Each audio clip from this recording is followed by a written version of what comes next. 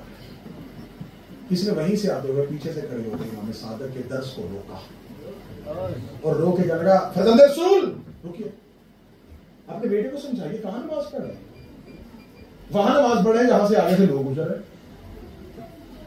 امام نے پھر کہ نماز اللہ اور بندے کے درمیان ایک ربط ہوتا ہے اور درمیان سے کوئی گزرے تو ربط ٹوٹ جاتا ہے.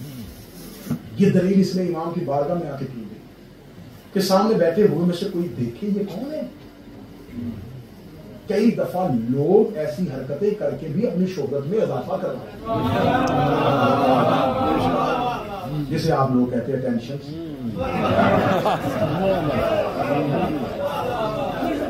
شہرت کے لیے قابلیت تو ضروری نہیں ہے نا,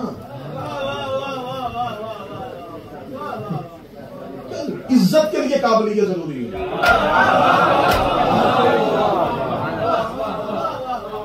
شہرت کے لیے قابلیت. جب اس نے یہ لفظ کہا کہ یہ لفظ کا لوگ پوچھیں گے یہ کون ہے, اس نے اتنی بڑی امام سے کہہ رہا ہے, دلیل دے رہا ہے, آگے سے بحث کر رہا ہے امام سے, تو لوگوں کو پتا چل جائے کہ کوئی ایسا بھی ہے جو امام کی رائے سے اختلاف کرتا ہے. ہاں یار کیا کہہ رہے ہیں. اگر امام اسے جواب دے دیتے, امام نے اسے جواب کے قابل نہ سمجھا. میرے چوتھے شہنشاہ بازار سے گزر رہے تو ایک شخص ملاؤں نے پیچھے سے آ کے امام کا امامہ زمین پہ گرا دیا, ہاتھ مار کے زمین پہ گرا. امام نے اٹھایا اور سر پہ رکھ کے پھر آیا, اس نے ہاتھ مارا پھر گرا دیا. امام نے پھر اٹھایا. ایک سامنے سے شخص آیا, اسے تلوار کھینچی, وہ بندہ دوڑ کے واپس چلا گیا. اسے امام سے کہا فرزند رسول علی کے بیٹے ہیں. وہ بار بار گستاخی کر رہا, آپ نے پیچھے مڑ کے جواب کیوں دیا. امام نے کہا میں اس بدبخت کا نام تاریخ میں لکھوانا نہیں چاہتا.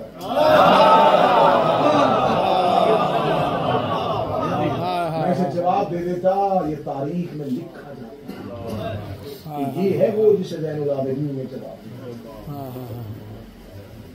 امام صادق نے اس قابل نہیں سمجھا, اس سے گفتگو کرتے تو تاریخ لکھتی. ایک دلیل اس نے دی تھی, ایک دلیل امام نے دی تھی, مناظرہ ہو گیا. امام نے گفتگو شاگردوں سے جاری کی. اسے پھر کہا میں نے دلیل دی ہے, رد دے. فرمایا اسی سے جا کے پوچھ جو نماز پڑھ رہا.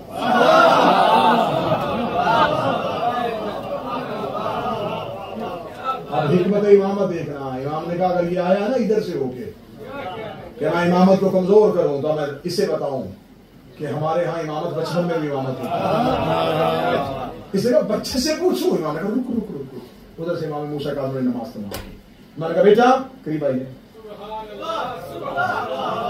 امام موسیٰ کاظم قریب آئے. میں ایک کتاب پڑھ رہا ہوں. اگر امام موسیٰ کاظم قریب آتے اور امام جعفر صادق منبر پہ بیٹھے بیٹھے کہتے بیٹا اس کو سوال کا جواب دے, تو لوگ کہتے تھے وہ آپ نے بیٹے سے کہا, بیٹے نے جواب دے دیا, آپ نے بیٹے کو بتایا.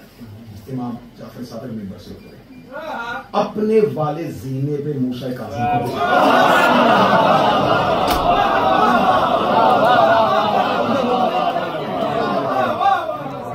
کو اسے کہا بیٹھ اور سن. ظاہری 4 سال کا سن, وقت کا علی منبر پہ آیا. اس کا کیا دلیل دی ہے تو نے میرے بابا کو؟ کہنے لگا جب اللہ اور عبد ملاقات میں ہو, درمیان میں سے کوئی گزرے تو ربط ٹوٹ جاتا ہے.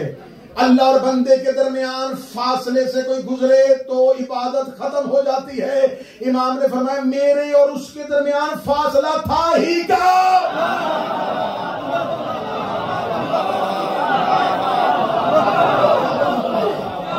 میرے اور اس کے درمیان فاصلہ ہی نہیں تھا کہ کوئی گزرتا.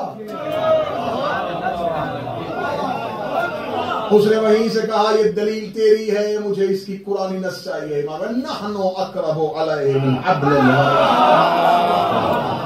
اللہ کہتا ہے میں شہرت سے زیادہ.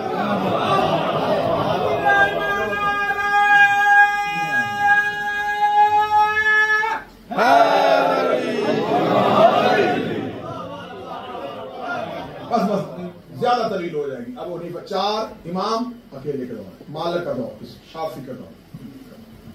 میں پوری دنیا میں یہ ڈھنڈورا پیٹتا پھر رہا ہوں, مجھے کوئی بھی جواب نہیں دے رہا کہ تمہارا پہلا امام جو ہے نعمان ابن ثابت جو ہے وہ 150 ہجری میں 11 ہجری کو رسول دنیا سے چلے گئے. تم نے فقہ کا امام بناتے بناتے 100 سال لگا، تو 100 سال سے پیچھے جتنے لوگ مرتے گئے وہ کس کی فقہ سے گئے؟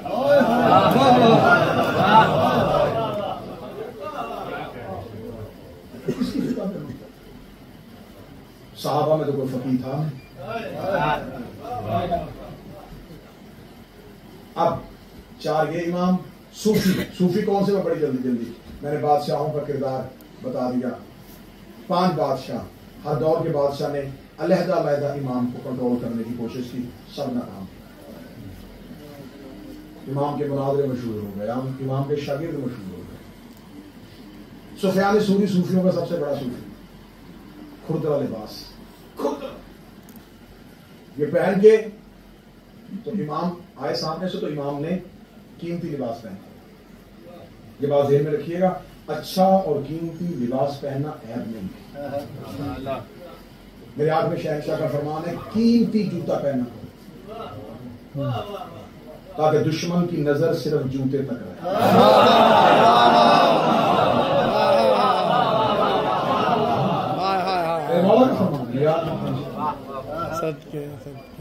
میرے آنکھ میں شہنشاہ بہترین لباس پہنتے تھے، بہترین خوشبو۔ ہاں سادگی ضروری ہے، قناعت ضروری ہے، لیکن اگر تم مال حلال سے پہن رہے ہو تو اس میں کوئی ثواب نہیں۔ اپنی زبائش میں لباس میں بہتری پیدا کرنا آئمہ کے فرامین میں سے۔ امام نے لباس پہنا ہوا قیمتی، اور سفیان ثوری نے خود امام کے سامنے آنے کہنے لگا، تم اہل بیت ہمیں آخرت کا سبق دے، دیکھ میرا لباس اور اپنا لباس۔ امام موسیٰ کاظم مسکرائے، اور امام نے اپنا جو نرم لباس تھا اس کی آستین کو الٹا، تو نیچے کھردرا لباس تھا۔ امام نے فرمایا، یہ پہنا ہوا ہے میں نے اپنے نفس کے لیے، اوپر والی پوشاک کو پلٹ کے امام نے فرمایا یہ پہنا ہے میں نے دنیا۔ یہ کہہ کے امام نے سفیان ثوری کا ہاتھ پکڑا اور اس کا کھردرا لباس کی آستین ہوئی تھی، اس نے نیچے سے نرم پہنا۔ امام نے فرمایا تیرے تقوی میں ریاکاری ہے، تو صرف لوگوں کو دکھا۔ ہم اپنے نفس کی مخالفت کرتے ہیں اللہ کی وجہ سے، دنیا کی وجہ سے۔ یہ کہہ کے امام احمد تم میں اور ہم میں یہی فرق ہے، تم دنیا کے بندے ہو، ہم اللہ کے۔ مولا امیر المومنین کا دور تھا کوفے میں مولا شاہی تھی، اور جو یہ خوارج جو تھے انہوں نے بڑی نمازیں پڑھنی شروع کر دی تھی، ماتھے پہ سجدے نشان، اور کمریں جھکی ہوئی تھی ان کی، روزے رکھ رکھ، اور یہ مسجدوں میں بیٹھے رہتے تھے، مسجد کوفہ میں بیٹھے، عبادت۔ لوگ فجر پڑھ کے گئے، ظہرین کے لیے وہیں بیٹھے، مغرب کے لیے، صبح کو آئے، خبر مولا علی کو کسی نے پہنچا دی، علی کو بڑے ہی نمازی لوگ، وہ گھر جا ہی نہیں رہے، وہ گھر جاتے ہی نہیں ہیں، وہ ابھی بھی گھر نہیں جاتے۔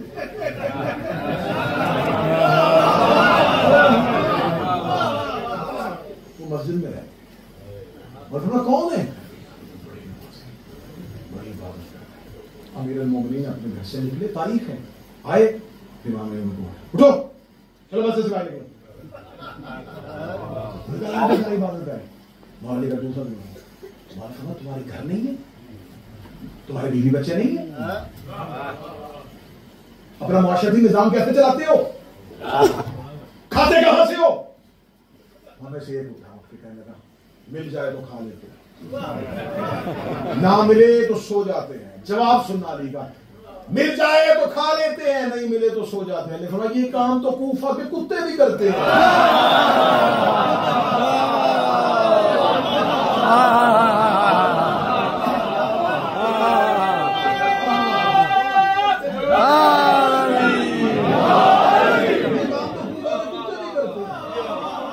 مل جائے تو کھا لیتے ہیں، نہ ملے تو سو جاتے ہیں۔ انہوں نے علی طرف دیکھا کہ پھر تم کیا کرتے ہو؟ علی فرمایا مل جائے تو شکر کرتے ہیں، نہ ملے تو صبر کرتے ہیں۔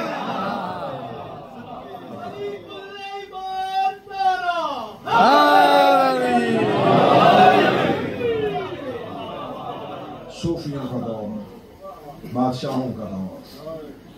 یونانی فلسفہ 7ویں امام کے دور میں عربی میں تبدیل کر کے پھیلا دیا گیا تھا. کتابوں کی کتابیں لکھی جا رہی تھی کہ اللہ ہے نہیں، یہ کائنات خود مختلف. فلاسفروں سے علیحدہ، صوفیوں سے علیحدہ، جھوٹے اماموں سے علیحدہ، ظالم بادشاہوں سے علیحدہ. 4 مختلف محاذوں پہ اکیلے امام نے لڑائی کی.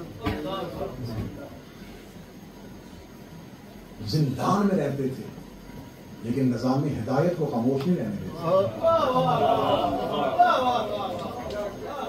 شاکرتوں کی وجہ سے.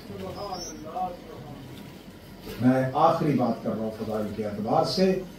انشاءاللہ زندگی باقی، ملاقات باقی. 3 شعبان کو حسینیہ اسلامک مشن اولڈر میں انشاءاللہ بشرط زندگی صحت جشن سرکار کریم کربلا کے سلسلے میں حاضر ہوگی. جی بھر کے آپ کے سامنے ذکر کریں گے. اللہ تمہیں زندگی میں کوئی دنیاوی عہدہ دے، تمہارے پاس سب سے پہلا حق ہے علی کے شیعوں کا پیار.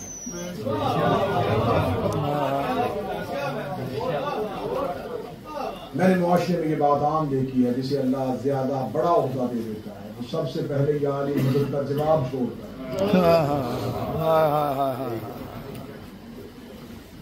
لوگوں کو نہ پتہ چل جائے گا. اس کے آفس میں کوئی شیعہ آ جائے تو وہ کہتا ہے اسے نہ رکھنا، اگر اسے رکھو گا یہ میرا بھی بتا دے گا. علی بھی رکھتے ہیں.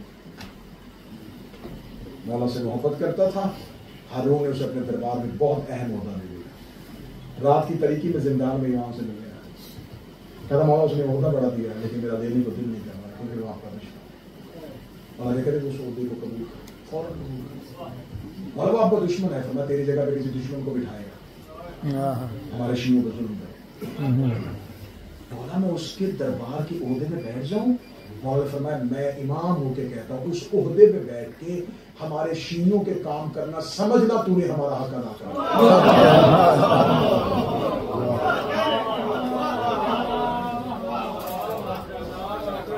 تم شیعہ جسم کی مانند ہو. تکلیف آنکھ میں ہوتی ہے، اٹھتا ہاتھ. تکلیف پاؤں پہ ہوتی ہے، روتی آنکھ. شیعہ ایک بدن ہے، اس کی انگلی کو بھی تکلیف ہو تو آنکھ کو رونا چاہیے. یہ نہ ہو کہ کوئی شیعہ تمہیں مشکل سمجھائے اور تمہیں خوش ہو جائے. کوئی 2 شیعہ لڑ پڑے ہوں اور تم مزید دور کرنے کی کوشش کرو. یہ وہ میرا امام ہے جس کی زندگی کا لمبا عرصہ زندہ. اللہ میرے بھائی شیخ حسن کی محنت کرے. اس امام بارگاہ کے منتظمین سید ماجد شراحی صاحب، ان کے رفقائے کار، ان تمام دوست احباب کی محنت. ہم آپ کو بتاتے ہیں 14 سال کی ہے. میں پوری تحقیق کے ساتھ بیان کر رہا ہوں. 14 سال آخری قید. ہر بادشاہ نے اپنے دور میں امام کو قید رکھا. اگر امام کی زندگی کی قید کا پیریڈ جو ہے اسے کیلکولیٹ کیا جائے تو امام موسیٰ کاظم اپنی زندگی میں 24 سال قید. آخری قید 14 سال. جب مکہ میں آخری حج کرنے کے لیے یہ ہارون ملعون گیا تھا تو امام نے اس سے وہاں پر علمی مناظرہ کیا تھا. فرزند رسول ہونے پہ امام نے اس کو دلیلیں دی تھی. اس نے وہیں سے نکلتے ہوئے حکم دے دیا کہ میرے بغداد پہنچنے سے پہلے موسیٰ کاظم کو قید. امام موسیٰ کاظم جس وقت قید ہوئے اس وقت میرے مولا قبر رسول میں قرآن پڑھ رہے تھے. مولا قبر رسول پہ قرآن پڑھ رہے تھے. یا سپاہیوں کے گھوڑوں کے ٹاپوں کی آواز موسیٰ کاظم کے. سپاہیوں نے روزہ رسول کو گھیر لیا. روزہ رسول میں داخل ہوئے. امام موسیٰ کاظم کے ہاتھوں سے قرآن اٹھا لیا گیا. قرآن والے ہاتھوں میں ہتھکڑیاں آ گئیں. اہدنا الصراط المستقیم والے پاؤں میں زنجیریں آ گئیں.